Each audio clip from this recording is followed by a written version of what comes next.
सोने की ऊंची उड़ान का सिलसिला अभी भी जारी है। मुल्क में सोने की फी तोला कीमत में आज 500 रुपए का इजाफा हुआ है। All Pakistan James and jewellers association के मुताबिक 1 तोला सोने का भाव 500 रुपए बढ़कर 1,97,000 रुपए का हो गया है। ज्वेलर्स ने मजीद बताया कि 10 ग्राम सोना 429 रुपए महंगा हुआ है। कीमतों में इजाफे के बाद अब 10 ग्राम सोना 1,68,896 रुपए का हो गया है, जबकि आलमी बाजार में सोने का भाव $12 कम होकर $1,832 फी औंस है।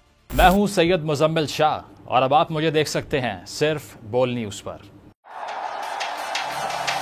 जिंदगी एक मैदान है और PSL 8 में हर टीम को छूना आसमान है। 6 टीमों के बीच धुआंधार लड़ाई। ये शोर न लड़ाई का है न डर का, ये शोर है जीत का, ये शोर है जुनून का। खेल का जुनून रोजाना रात 11 बजे सिर्फ बोल न्यूज पर।